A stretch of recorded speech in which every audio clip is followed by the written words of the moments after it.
far as All-Star Weekend goes, it has lost some of its juice too. I think it just got real stale. Like at some point, probably during like I'd say probably like the early to mid 2000s. I think a lot of guys that that started coming in around that time, like the LeBrons and the Dwight Howards and a lot of these like guys like that. Like I think that we're in an age right now in the NBA where a lot of guys like are like real buddy buddy type, and that's cool, man. Like I'm glad that guys can kind of just leave it on the court, and they got relationships outside of the game and things like that. I think that's great. I think that's just that's kind of what we should look forward to, as not even just as athletes, but as just people and human beings in general. Like we should all be trying to like just kind of develop those relationships and things like that outside of what we do. But I will say it definitely has been watered down a little bit because of that. I feel like guys don't necessarily compete, the way that they probably should. So it's really just kind of turned into a glorified like pickup game, not even really a pickup game, just like just I don't even really know what you would call it, but guys are just really out there just kind of just showboating. Really, it's not really any skill level or anything like that. Guys aren't necessarily playing any defense or they're just not even necessarily really just trying hard. Like again, and I get it, man. It's a long season. Some of these guys, man, like like the LeBrons and like some like the Jokic's and the Giannis's and some of these guys that like play long seasons, Tatum's and Jaylen Brown's. Like these guys got a lot of minutes that they log, not only just during the regular season but playoffs and things like that. So I get it. Like guys don't necessarily want to put forth the full effort, but I just wish that I wish that the game would be more competitive back to when I grew up, like in the in the 80s and the 90s and stuff, man. I feel like guys really I felt like guys really at least competed. I'm not saying like they was just going crazy like the whole game, but definitely like when the games were a lot closer and when they got close, like in that fourth quarter, you could see like the competitive like juice, just like everybody was like, okay, we lock it in now. Guys actually started playing defense and really trying to like attack the basket and stuff like that. So it was just different back then. But anyways, it's always about moving forward. So I'm not necessarily upset about the way it is. I just wish it was a little bit more competitive. So with that being said, I I didn't really know how I was gonna feel about like the new format, having the four different teams play like a semifinals game and then like obviously a finals game. I will say that I did like the format. I just don't know if I necessarily liked the matchups.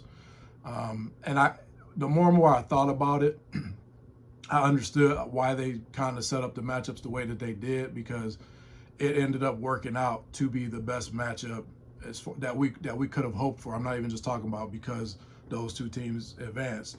That was the matchup that we could have hoped for. We obviously wanted to see like the world team go against like all the NBA OGs or legends, so to speak. So I think at the end of the day, we got what we wanted to see. I just don't necessarily know if I like how we got there. And I will say there's a caveat to that. I will say that seeing like the G League guys and like the young players that they may be G League or they may be two-way players or they may just be like new in the NBA, rookies or whatever the case may be. Um, I guess I do kind of like the fact that they actually go out there with something to prove, and they was giving Steph Curry and them boys, they was giving them some work for a little bit, man. I was getting a little nervous because I'm like, man, I don't necessarily know if I want to see these young boys in the finals, but they, like I said, they definitely got something to prove. A lot of them guys, like I said, they're not in the NBA, so they're trying their hardest to showcase their talent so that they can make it to the big stage. So anyways, I kind of have mixed feelings about like I said the initial matchups in the semifinals, but at the end of the day, we ended up getting a product that I think that was what we wanted to see, the game that we wanted to see in the finals. Now, I will say even though there was definitely like a little bit more competitiveness this time around with this format, as far as like the championship game, there still was it still was a little lackadaisical for my taste. I felt like I feel like nowadays, like whatever, and it's probably been my memory's not the greatest, so I'm not gonna sit here and act like it hasn't always been like this. But I feel like nowadays, like whoever, like whatever city that the NBA All Star Weekend is in, I just feel like it's just so apparent that everybody's gunning to make sure that that guy from that team gets the MVP trophy. And while I'm again, like Steph put on the show, man, he was shooting lights out. But I just don't like the preconceived, like everybody knows that this guy's getting the MVP, and it just goes back to just the competitive nature. Because if me, with my mentality, if I'm out there, I'm doing my best to lock that dude up. Like, that's just kind of how I am. Again, I know that this is like, nobody's really like going super hard or anything like that, pause, but like, it just goes back to like the lack of competitiveness. But even with that being said, I think that this year's product was better, so I won't knock them for trying something new. I like how it turned out in the end. Glad to see that everybody escaped without any injuries or anything like that. So I would say at the end of the day, I would say it was a success, trying out this new format. I don't know if it's something that they're going to keep moving forward, but yeah, man, I think it's definitely better than what's been going on the last 10, 15 years. So I'm happy to see it. Just to see like a lot of the guys come out early and they weren't really lighting it up. I was just like, yeah, you could pretty much book it that Dame getting ready to win this thing. And when Dame came out, man, like he came out, I think he came out like the first rack, and I think he hit a couple out that first rack, and then like kind of struggled through like the subsequent racks, and he wasn't really knocking down like the star. None of them was really knocking down the starry shot. But anyways, yeah, he kind of ended up struggling, man, and but yeah, at the end of the day, Tyler Hero ended up taking home the dub. I thought it was a good contest between really just him and Buddy Hield, but I thought it was all right, man. Like I said, given the fact that you got all these extra ways to get points, I felt like it was kind of a letdown. I mean, I guess I'm just used to seeing like the Steph Currys and the Larry Birds and what I'm saying, guys like that was just lighting it up back in the day, man. But yeah, man, it was cool. Like I said, glad to see it. Tyler Hero, congrats to you. You truly are one of those. Mac McClung, boy. You truly, boy, your showmanship and like your skills, man, with the dunking is, man, I can't even front. Mac McClung is that dude, boy. I don't know what his verdict is, but boy, Mac,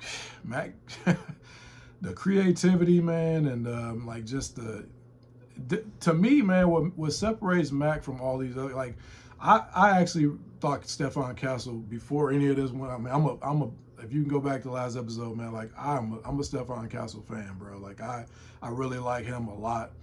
And I really thought if anybody was going to beat Mac McClung, I thought it was going to be Stephon Castle. And I actually thought Stephon Castle was going to win, just to be completely transparent. But, man, what Mac do, like Mac put so much pressure on him. I mean, look at the first dunk he did, bro. This dude jumped over a car and slammed it backwards, clipped the car with his left foot, I believe, and like ended up not even sticking the landing. But the reason why he puts so much pressure on you is not even just the fact that he does like these crazy dunks, because I mean he do some wild crazy dunks, man. Like I know they got a dunk coordinator now. I was kind of like, what is this? Like people just creating jobs now. But apparently, man, like the dunk coordinator is a serious thing, because they're coming up with a lot of these ideas for some of these dunks. It's just up to these guys to execute it. But anyways, back to what I was saying, like Mac not only puts pressure on you by like the stuff that he comes up with, but bro, this dude, like he not only does he do that, you know, but he has the showmanship, but he literally makes the dunk on the first attempt like every single time. And that's why he always gets 50s. Like Stephon Castle had a dunk that probably should have got a 50, but it took him like 5-6 attempts to make the dunk. If he would have caught it and flushed it on the first one, no question about it, bro. It's a 50. It's a 50.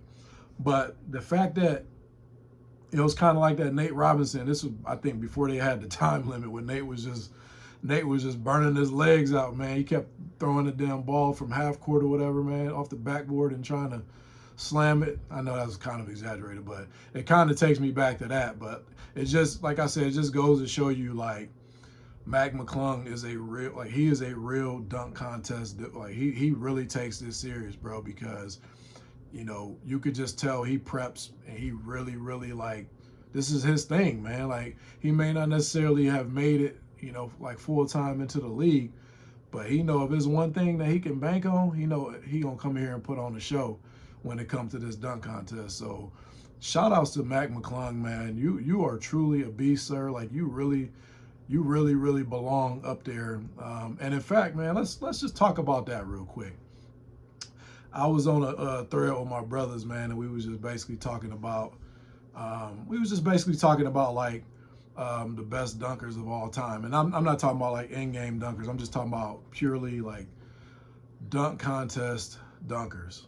That's what I'm talking about. And so yeah, I mean, Mac is definitely up there, man. And I'm gonna go so far as to call him top 5, bro. Like I can't even front, man. Like I said, and I know this day and age, man. I know like the creativity is through the roof. And this is my point that I want to bring up. For me, my all-time greatest dunk contest dunker is Vince Carter. He's my number one, and for me, it's not even particularly close. And the reason why I say that is because it's not that Vince Carter, it's not that his dunks were better than some of these dunks that you see nowadays. I'm not by any means am I saying that. But you got to think about the time. Like when Vince Carter did those dunks at that time, those dunks were like dunks we'd never seen before. Like they were crazy. And he just advanced the dunk contest that far forward. Just like if you go back to when MJ and Dominique was in the dunk contest, like they were doing dunks that, you know, we had never seen before. Even Larry Nance, like a lot of these guys, man. So like if you go to Vince Carter's time, the dunks that he was doing, like they were ridiculous dunks. You know what I mean? Like people just, they was up off their feet, like just in awe. Like, man, I can't believe, you know, this guy, he got the nickname Half Man, Half Amazing, you know? So, so I say that first and foremost. And then I also said that, and again, I know everybody's got their own opinion about this, man. So, and your opinion is your opinion. This is just mine. There's no dunk that these new dunkers are doing right now that I don't feel like Vince Carter, I feel like he could not do. It's just like the creativity wasn't there back then. Like I feel like if you had that same creativity way back then, because everybody ups the ante every year, like it's like who can do something more wild and crazy than the last year. So I truly feel like any of these dunks that I'm talking like the Zach LaVines, I'm talking the Aaron Gordons, I'm talking the Mac McClungs, the Nate Robinsons, the Andre Iguodala, who you name them, Dwight Howard. I feel like there's none of the dunks that these guys did that Vince Carter can't do, or that he couldn't do in his time. So that's why for me, Vince is number one. Like, and again, like it's not even particularly close. Number 2 for me is Zach LaVine, man. Like Zach's, bro, when Aaron that dunk contest, man. And by the way, that is the best dunk contest that I've ever seen in my life. I forget what year it was, but that first year when Aaron Gordon and Zach LaVine was going at it. This is why Zach LaVine to me is number 2. Not only is he like, can that dude, like his vert got to be crazy, but then on top of that, you know, the dude can just glide through the air like MJ.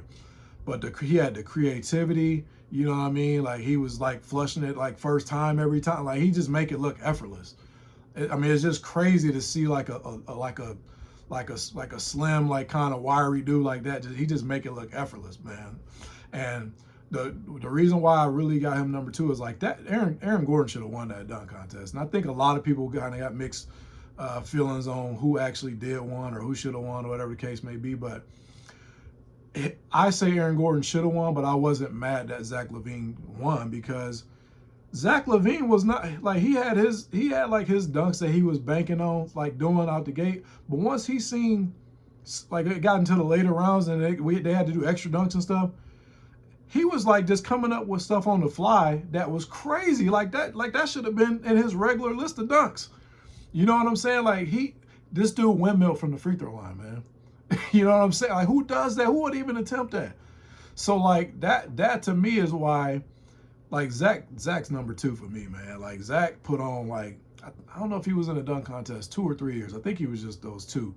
But he put on like an absolute show in those years that he was in there, man. And that, like I said, that Aaron Gordon, Zach LaVine dunk contest, I don't think anybody's gonna ever top that dunk contest.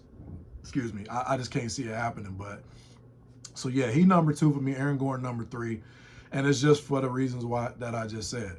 Like Aaron Gordon, he came to play in that dunk contest. Like he was not messing around. And he could have very easily won that dunk contest, man. I think before he did the dunks that he did in that dunk contest, I don't think the level of creativity, I think he took the level of creativity to a whole nother level.